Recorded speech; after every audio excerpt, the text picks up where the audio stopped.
প্রিয় শিক্ষার্থীরা, আশা করি ভালো আছি। আমি আজকে নতুন একটি চ্যাপ্টার, নতুন একটি অধ্যায় ধরব এবং অধ্যায় নাম হচ্ছে দৃঢ়তা প্রদান ও চলন। এই দৃঢ়তা প্রদান ও চলন হচ্ছে অধ্যায় 9 এবং এই চ্যাপ্টার হচ্ছে তুলনামূলকভাবে একটি খুব সংক্ষিপ্ত বর্ণনামূলক একটি চ্যাপ্টার এবং এই চ্যাপ্টারে দুইটা টপিকস দেওয়া আছে।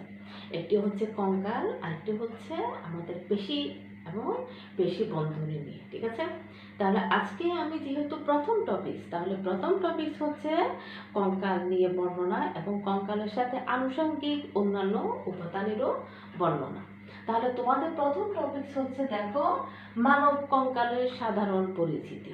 মানব কঙ্কালের সাধারণ পরিচিতি পড়ার আগে আমি আসলে কঙ্কাল কি, কঙ্কাল হচ্ছে জীববিজ্ঞানের ভাষায় দেহের যে দৃঢ় অঙ্গ এবং তুলনামূলকভাবে অনেক শক্ত একটি অঙ্গ যা দেহের মূল কাঠামো গঠন করে এবং দেহের ভেতরের যে অন্যান্য নরম অঙ্গ আছে, যেমন ধরো ফুসফুস, হৃৎপিণ্ড, এগুলোকে রক্ষা করার কাজে নিয়োজিত থাকে, তাকেই বলা হচ্ছে কঙ্কাল। ঠিক আছে, তাহলে এই মানব কঙ্কালের সাধারণ পরিচিতির মধ্যে আমাদের বইয়ে কিন্তু একটি কঙ্কালের ছবি দেওয়া আছে। মানব কঙ্কালে যেহেতু আমি এত বড় একটি ছবি এখানে আঁকা সম্ভব না, আমরা অবশ্যই বইয়ের মধ্যে থেকে আমরা দেখব। ঠিক আছে, তাহলে এই যে মানব কঙ্কালে প্রথমে আমি দেখি মস্তিষ্ক যে একটি শক্ত উপাদান দিয়ে আবৃত অবস্থায় থাকে, এর নাম হচ্ছে করটি।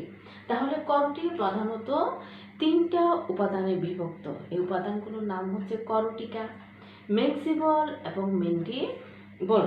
ঠিক আছে, তাহলে আমি প্রথম শব্দ কি বললাম, প্রথমটার নাম বললাম খুলি, উপাদানটার নাম করটিকা, এরপর নাম বললাম মেক্সিলা এবং সবার শেষে নাম বললাম মেন্ডিবল। এরপর আসি আমি হাত। এই যে হাতের মধ্যে আমার কি কি আছে দেখো, রেডিয়াস এবং আলনা, যে 2টা অস্থি আছে, এই অস্থিগুলোর নাম হচ্ছে রেডিয়াস এবং আলনা। এরপর দেখি আমার হাতের ছোট ছোট অস্থিগুলোর নাম হচ্ছে কি, কার্পাল, মেটাকার্পাল এবং ফ্যালাঞ্জেস। ঠিক আছে, তাহলে আমি হাতের অস্থিটা পড়লাম। এখন আসি পায়ের অস্থি। পায়ের অস্থির মধ্যে আমি যে মালার মতো যে গঠনটা আছে, এটার নাম দিলাম আমি প্যাটেলা।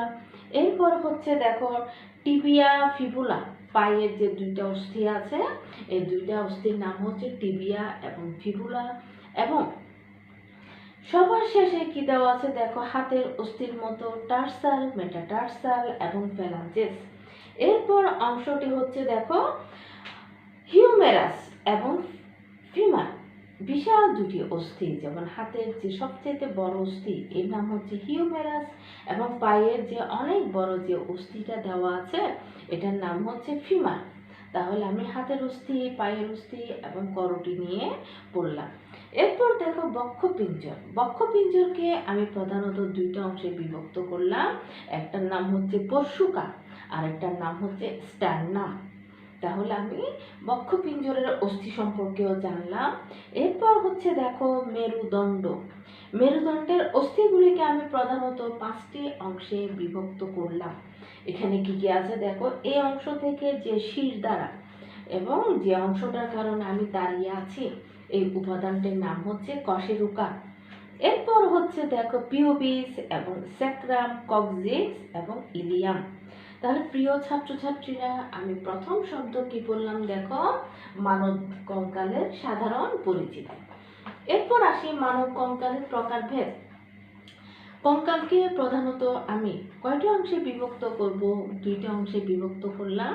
একটি হচ্ছে বহি কঙ্কাল, যে কঙ্কালটা বাইরে থেকে প্রকাশ পায় এবং দেখা যায়, যেমন ধরুন নখ, চুল, ত্বক, এই সবগুলি হচ্ছে কি নখ, চুল এবং লোম, তাহলে হচ্ছে বহিঃকঙ্কালে অন্তর্ভুক্ত। এরপর দেখি অন্তঃকঙ্কাল। যে যে কঙ্কাল প্রধানত শরীরের আভ্যন্তরীণ অংশের মধ্যে থাকে, তাকে বলা হচ্ছে অন্তঃকঙ্কাল। এবং অন্তঃকঙ্কালকে প্রধানত আমি কয়টা অংশে বিভক্ত করলাম, 2টি অংশে বিভক্ত করলাম। এবং এই 2টি অংশের নাম হচ্ছে অস্থি এবং তরুণাস্থি। এর যে আমি বললাম কঙ্কাল, কঙ্কালের প্রধান ভূমিকা কি? কঙ্কালের প্রধান ভূমিকা হচ্ছে, আমি আগে বলেছিলাম, মানবদেহের সবচেয়ে গুরুত্বপূর্ণ সংবেদনশীল অঙ্গ এবং নরম উপাদানগুলোকে রক্ষা করার কাজে হচ্ছে মূলত কিসের কাজ? কঙ্কালের কাজ। এরপর কঙ্কাল বিভিন্ন ধরনের খনিজ পদার্থ যেমন ধর ফসফরাস, পটাশিয়াম, ম্যাগনেসিয়াম, ক্যালসিয়াম প্রভৃতি কি করে ধারণ করে। এবং সবচেয়ে গুরুত্বপূর্ণ উপাদান কোন উপাদানটি? লোহিত রক্ত কণিকা। এই যে লোহিত রক্ত কণিকার নিজস্ব কোনো নিউক্লিয়াস না থাকার কারণে যারা কিন্তু এই লোহিত রক্ত কণিকা কি হয় না, কোষ বিভাজিত হয় না। তাহলে এই লোহিত রক্ত কণিকা কোথা থেকে পাওয়া যায়? মানব কঙ্কালের মধ্যে যে অস্থিমজ্জা, বোন মেরু অথবা অস্থিমজ্জা আছে, এই অস্থিমজ্জা থেকেই কিন্তু প্রতিনিয়ত কোষ বিভাজনের মাধ্যমে কি তৈরি হয়? লোহিত রক্ত কণিকা তৈরি হয়। তাহলে আমার প্রথম টপিক কি ছিল? মানব কঙ্কালের সাধারণ পরিচিতি, প্রকারভেদ এবং ভূমিকা। এই টপিকসগুলো প্রধানত অবজেক্টিভ এবং জ্ঞানমূলক এবং অনুধাবনমূলক প্রশ্নে বেশি আসে।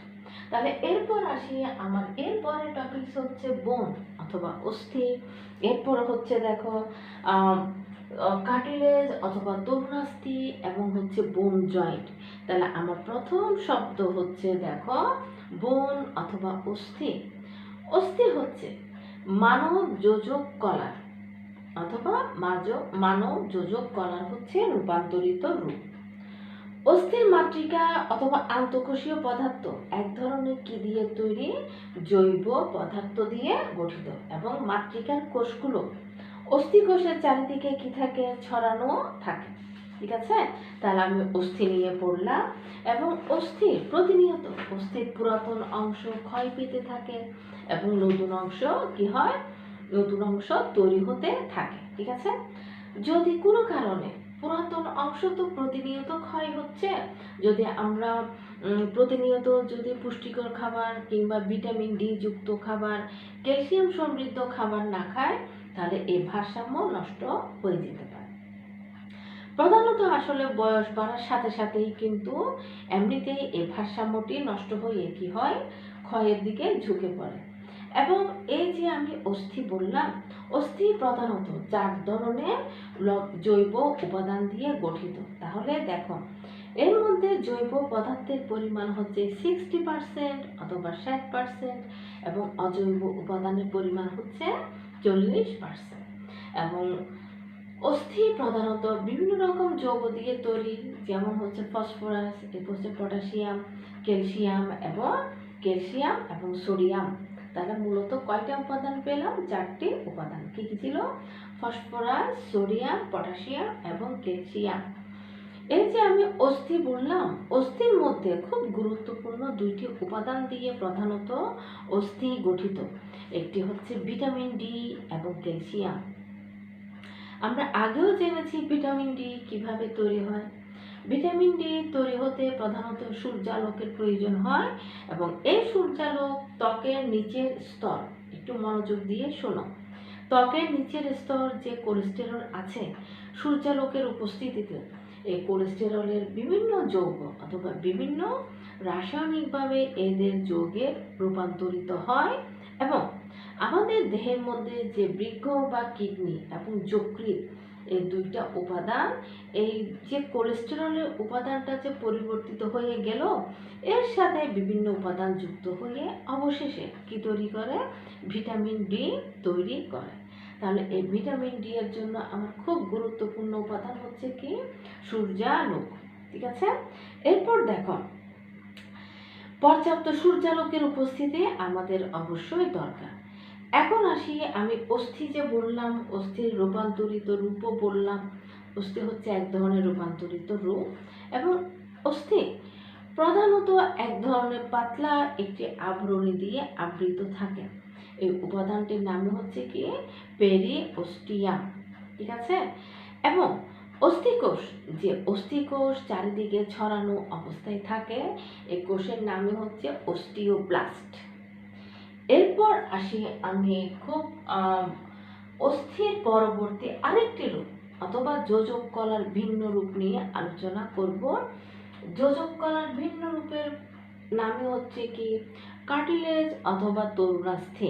তাহলে এই যে আমি তরুণাস্থি বললাম, তরুণাস্থি কিরকম থাকে দেখো, এর কোষগুলো বেসিক্যালি অস্থির কোষগুলো কি অবস্থায় ছিল, চারদিকে ছড়ানো ছিটানো অবস্থায় ছিল, কিন্তু তরুণাস্থির কোষগুলো কি অবস্থায় আছে দেখো, একক বা জোড়ায় জোড়ায় ঘন সন্নিবেশিত অবস্থায় অথবা স্থিতিস্থাপক মাতৃকাতে কি থাকে, বিস্তৃত থাকে। তরুণাস্থির কোষগুলো কন্ড্রিন, একটু সবাই মনোযোগ দিয়ে শোনো, কন্ড্রিন নামক এক ধরনের মাতৃকা নির্গত হয় এবং এই কন্ড্রিন হচ্ছে কি ঈষদুষ্ণ এবং কি রাসায়নিক বস্তু বের হয়। মাতৃকা কন্ড্রিন দিয়ে গঠিত এবং এর বর্ণ হচ্ছে হালকা নীল।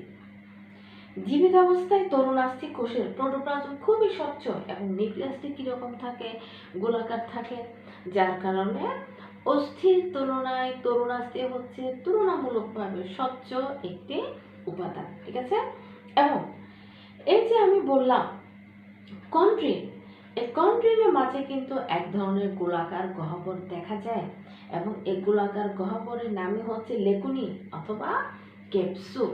তাহলে এই শব্দগুলো কিন্তু আমাদের জ্ঞানমূলক প্রশ্নে বেশি আসে। ঠিক আছে? এবং আমি যে বললাম অস্টিওব্লাস্ট, তাহলে তরুণাস্থি কোষের নামই হচ্ছে কি কন্ড্রিওব্লাস্ট। কেমন? এবং এই তরুণাস্থি সম্পূর্ণ একটি পাতলা একটি আবরণী দিয়ে আবৃত থাকে। এই পাতলা আবরণীর নামই হচ্ছে কি পেরিকন্ড্রিয়াম। তাহলে আমি আগে পড়েছিলাম পেরিওস্টিয়াম। এরপর দেখি সব তরুণাস্থি একটি তন্তুময় মানে কি সূত্রাকার যোজক কলা নির্মিত আবরণী দিয়ে পরিবেষ্টিত থাকে। আমি আগে বলেছিলাম এই আবরণটির নাম হচ্ছে পেরিকন্ড্রিয়াম।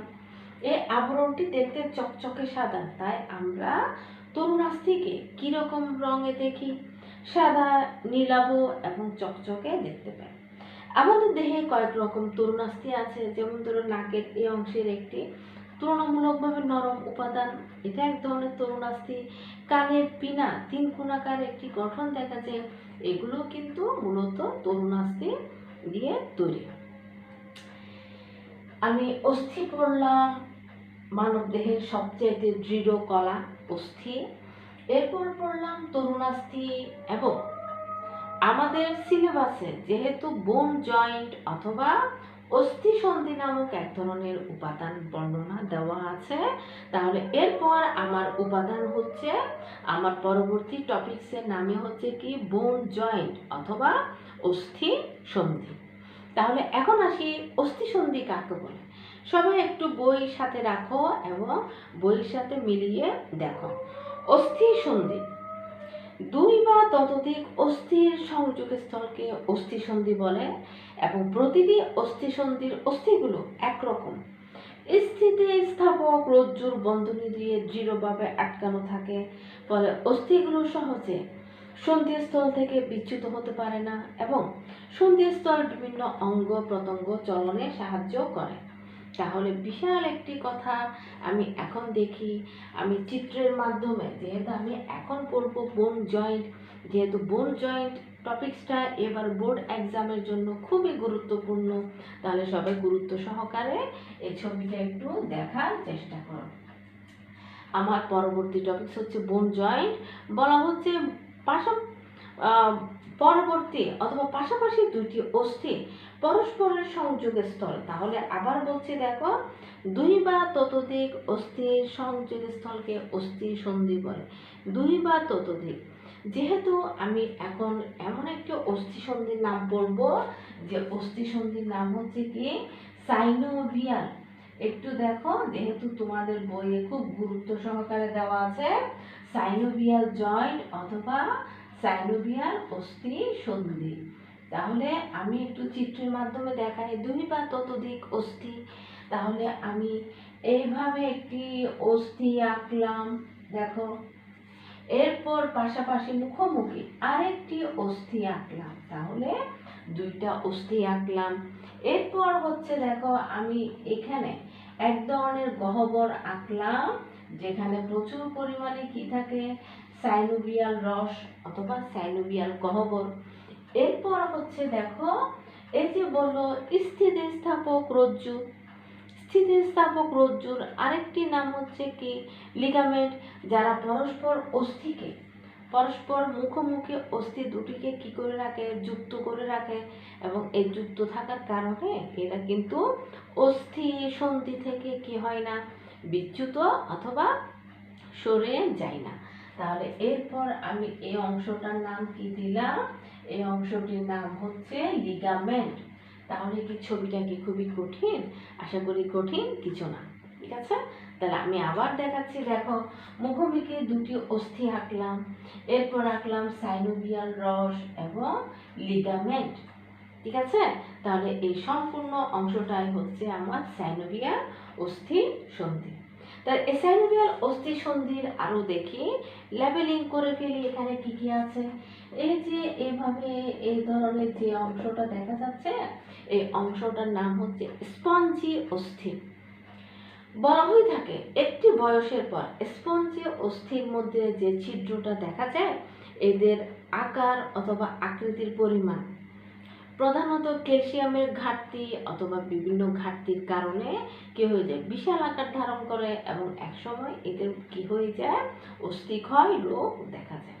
তাহলে এটা হচ্ছে পরবর্তী টপিকস। আমি এখন একটু দেখি এখানে কি কি আছে। এই অংশটার নাম হচ্ছে স্পঞ্জি অস্থি। এরপর দেখো এই অংশের মধ্যে খেয়াল করে দেখো, আমি এখানে কিছু আঁকি নাই। এই অংশটির নাম হচ্ছে দৃঢ় অস্থি। এই যে বললাম মুখোমুখি দুইটি অস্থি, এই মুখোমুখি দুইটি অস্থির পাশাপাশি দেখো এই অংশটি কি দিয়ে যুক্ত, তরুণাস্থি। তরুণাস্থি হচ্ছে কি রূপান্তরিত কলার ভিন্ন রূপ, কিছুক্ষণ আগে পড়েছিলাম। তাহলে এই অংশটির নাম হচ্ছে কি তরুণাস্থি। এরপর দেখি আমার তন্তুময় ঝিল্লি এবং সাইনোভিয়াল ঝিল্লি নামক দুই ধরনের উপাদান এই অংশের মধ্যে দেখা যায়। এই অংশটার নাম হচ্ছে কি তন্তুময় ঝিল্লি এবং সাইনোভিয়াল ঝিল্লি। এই দুইটা উপাদানকে একসাথে কি বলা হয়, আর্টিকুলার ক্যাপসুল। আবার বলছি, তন্তুময় ঝিল্লি এবং সাইনোভিয়াল ঝিল্লি এই দুটো উপাদানকে একসাথে বলা হয় আর্টিকুলার ক্যাপসুল। ঠিক আছে, এরপর দেখি তরুণাস্থির পর সবার শেষে এই অংশটা কিন্তু তরুণাস্থি, এই সম্পূর্ণ অংশটা অস্থি এবং কিনারা বরাবর কি অংশ দেখা যায়, তরুণাস্থি। এরপর দেখি আমি বিশাল একটি গঠন অথবা যে গঠনটি পাশাপাশি দুটি অস্থিকে কি করে রাখে, সংযোগ করে রাখে অথবা যুক্ত করে রাখে, এই গঠনটির নাম হচ্ছে লিগামেন্ট। তাহলে আমি লিগামেন্ট কোন অংশটা আঁকলাম, এই অংশটিকে আঁকলাম লিগামেন্ট। আশা করি সাইনোভিয়াল অস্থি সন্ধি যেহেতু আমাদের সিলেবাসে ডিটেলস দেওয়া আছে, এই টপিকসটা আমরা ভালো করে পড়ে নিতাম। ঠিক আছে, এখন দেখি সাইনোভিয়াল অস্থি সন্ধির অংশগুলো কি কি। প্রথমে বলা হচ্ছে তরুণাস্থিতে আবৃত অস্থি প্রান্ত। এই যে এই অংশটা কিনারা বরাবর তরুণাস্থি, এই তরুণাস্থিতে আবৃত অস্থি প্রান্ত। 2 নম্বর কি দেওয়া আছে, সাইনোভিয়াল রস। কোথায় দেওয়া আছে সাইনোভিয়াল রস, এই সম্পূর্ণ অংশটাকে দেওয়া আছে কি রস, সাইনোভিয়াল রস। এবং কি আছে দেখো, অস্থি সন্ধিকে দৃঢ়ভাবে আটকে রাখার জন্য অস্থিবন্ধনী অথবা এই বন্ধনীটির নাম কি দিলাম, লিগামেন্ট অথবা ক্যাপসুল। অস্থি সন্ধিতে সাইনোভিয়াল রস এবং তরুণাস্থি থাকার কারণে, আবার বলছি দেখো, এই যে এই অংশটি রস এবং তরুণাস্থি থাকার কারণে আমরা যে মুভমেন্ট করছি এবং কি পরস্পর কাজ করছি, অতিরিক্ত ঘর্ষণে কিন্তু অস্থি ক্ষয় হয়ে যেত। তাহলে অস্থি ক্ষয় কেন হয় না, এই যে তরুণাস্থি এবং সাইনোভিয়াল রসের কারণে। তাহলে আমি আজকে কি পড়লাম, আমাদের অস্থি সন্ধির ইম্পর্টেন্ট একটি উদাহরণ পড়লাম, সাইনোভিয়াল অস্থি সন্ধি। এরপর আসি আমি সাইনোভিয়াল অস্থি সন্ধি অথবা অস্থি সন্ধি কয় প্রকার। অস্থি সন্ধি প্রধানত কয় প্রকার, 3 প্রকার। একটি হচ্ছে নিশ্চল অস্থি সন্ধি, এরপর হচ্ছে ঈষৎ সচল অস্থি সন্ধি এবং পূর্ণ সচল অস্থি সন্ধি। তাহলে নিশ্চল অস্থি সন্ধি, নিশ্চল অস্থি সন্ধি কোথায় পাওয়া যায়, মানুষের মস্তিষ্কে যে করটি অথবা করটিকা আছে, এই করটি হচ্ছে কি নিশ্চল অস্থি সন্ধি। ঈষৎ সচল অস্থি সন্ধি, আমাদের আন্তঃকশেরুকায় যে অস্থি দেওয়া আছে, এই অস্থি হচ্ছে কি ঈষৎ সচল অস্থি সন্ধি। এরপর হচ্ছে দেখো পূর্ণ সচল অস্থি সন্ধি। পূর্ণ সচল মানে কি, আমি ঐচ্ছিক পেশির মাধ্যমে, আমি এখন পেশির কথা বলছি, ঐচ্ছিক পেশির মাধ্যমে মানব দেহের যে গঠনটা স্বাধীনভাবে কি করতে পারা যায়, মুভমেন্ট করা যায় এবং চারিদিকে ঘোরানো যায়, তাকে বলা হচ্ছে পূর্ণ সচল অস্থি সন্ধি। এই যে পূর্ণ সচল অস্থি সন্ধিকে আমি আবার প্রধানত কয়টা অংশে বিভক্ত করলাম, দুইটা অংশে। একটি হচ্ছে বল ও কোটর অস্থি সন্ধি, আরেকটি হচ্ছে কবজা সন্ধি। তাহলে প্রিয় শিক্ষার্থীরা, আজকে কিন্তু আমি নতুন অধ্যায় যেহেতু ধরেছি দৃঢ়তা, প্রধান ও জ্বলন, এটা হচ্ছে অবশ্যই একটি রিপিট ক্লাস, যে ক্লাসটা আমরা ক্লাস 9-এ পড়েছিলাম। এবং এই টপিকসের মধ্যে সবচেয়ে গুরুত্বপূর্ণ ছিল কোনটা, সাইনোভিয়াল অস্থি সন্ধি। তাহলে আমি একটু লিখে দিই, চিত্রের নাম কি ছিল, সাইনোভিয়াল অস্থি সন্ধি। তাহলে এই টপিকসটা আমরা কি করব, ভালো করে শিখব, ঠিক আছে? তাহলে সাইনোভিয়াল অস্থি সন্ধিটাই হচ্ছে আজকে পড়ার মূল বিষয়।